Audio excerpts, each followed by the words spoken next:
పోసాల మీద దాదాపు రాష్ట్ర వ్యాప్తంగా 30 రకాల కంప్లెయింట్స్ ఉన్నాయని చెప్తున్నారు. సో, ఇప్పటివరకైతే 18 కేసులు నమోదు చేశారు. So, వీటిలలో maximum బెయిలొచ్చింది.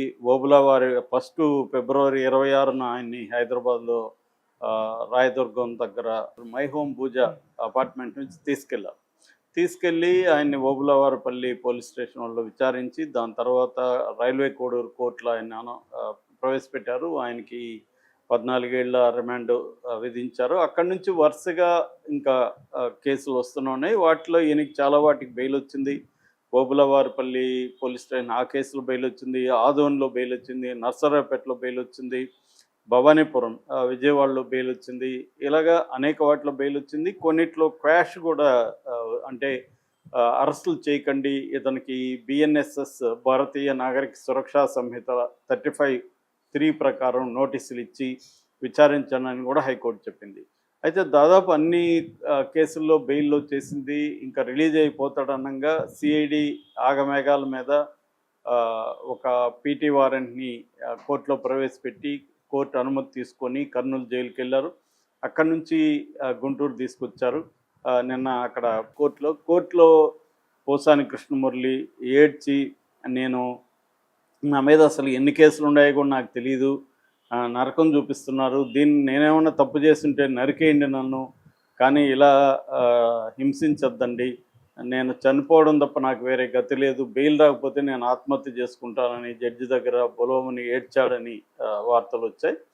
అట్లాగే కర్నూలు జైల్లో సూసైడ్ అటెంప్ట్ కూడా చేశాడని కూడా పుకార్లు వచ్చాయి. అది ఎంతవరకు నిజమని తెలియదు, కానీ కోర్టులో మాత్రం ఏడ్చాడనేది కన్ఫర్మ్ చేస్తున్నారు. సో అంటే ఈయనేమన్నా జైల్లో కూడా అటెంప్ట్ చేస్తాడా అన్న ఒక భయాందోళన అయితే జైలు అధికారులు కూడా ఉన్నాయని చెప్తున్నారు. అందుకనే చాలా జాగ్రత్తగా ఉన్నారు, అక్కడ పెట్టారు ఆయన్ని అని చెప్తున్నారు. మామూలుగా చాలాసార్లు జైళ్ళల్లో కూడా ఆత్మహత్యలు అనేవి వెరీ కామన్. ఎందుకంటే అక్కడ అనేక భరించలేని పరిస్థితులు ఉన్నప్పుడు చాలామంది ఖైదీలు ఆత్మహత్యలు చేసుకుంటారు. ఎందుకంటే హోప్ ఉండదు, వీళ్ళు నేరం చేశారా, నేరం చేయని ఖైదీలు కూడా అనేక మంది రకరకాల తప్పుడు కేసుల్లో అరెస్ట్లు అయిపోయి వెళ్ళిపోతారు. వాళ్ళకి బెయిల్ వచ్చే పరిస్థితి ఉండదు. అక్కడేమో దారుణమైన కండిషన్స్ ఉంటాయి.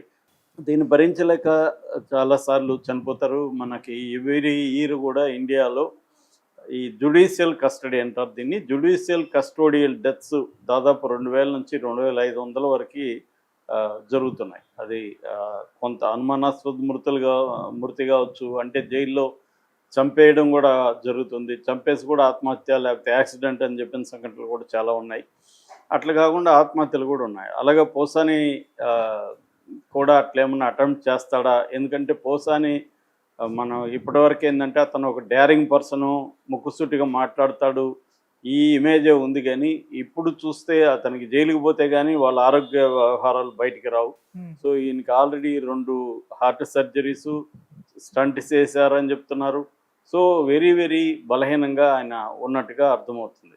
రెండోది ఏంటంటే పోసాని లాంటి వాళ్ళు ఏంటంటే ఇంట్లో అన్నీ వాళ్ళకి అమరుస్తూ ఉంటే వాళ్ళు బతుకుతూ ఉంటారు. ఈయనకి ట్యాబ్లెట్ కూడా ఎప్పుడే ట్యాబ్లెట్ వేసుకోవాలో కూడా తెలియదని ఆ రోజు అరెస్ట్ అయిన రోజు కూడా చెప్పారు. అంటే భార్య ట్యాబ్లెట్ ఇస్తే ఈయన వేసుకోవడం, ఇలా డిపెండ్ అయిపోయి ఉంటారు కంప్లీట్గా. అంటే సొంతంగా వాళ్ళ లైఫ్ని వాళ్ళు లీడ్ చేయడం అనేది ఉండదు. ఇలాంటి వాళ్ళు జైలుకి పోయినప్పుడు మోర్ హారబుల్గా ఉంటుంది. రెండోది ఏంటంటే జైల్లో ఫిజికల్గా ఎలా ఉన్నా మెంటల్గా స్ట్రాంగ్గా ఉండాలి. ఇప్పుడు మనకి చంద్రబాబు విషయంలో చూస్తే ఆయనకి ఆల్మోస్ట్ 75 ఏళ్లలో ఆయన 53 రోజులు జైల్లో ఎలా ఉండగలిగాడు? ఎందుకంటే ఆయనకి ఒక స్ట్రాంగ్ విల్ పవర్ ఉంది, డిసిప్లిన్ ఉంది, ఫిజికల్గా కూడా, అందుకని ఉండగలిగాడు ఆయన. ఈ పోసాని వెళ్ళి 15 డేస్ కూడా కాలేదు, నేను అప్పుడు ఆత్మహత్య చేసుకుంటానంటే ఇంకా అదేదో అంటారు కదా, ముందుంది ముసళ్ళ పండుగని. సో అలాగా ఈయనకి ఇంకా ఇప్పుడు మళ్ళీ కొత్త కేసు కూడా పెట్టారు. యాక్చువల్గా ఇప్పుడు తెనాలి నిన్న బాపట్లలో కేసు పెట్టారు. అంటే అది పాత కంప్లైంటే, నిన్న దాన్ని ఎఫ్ఐఆర్ చేసి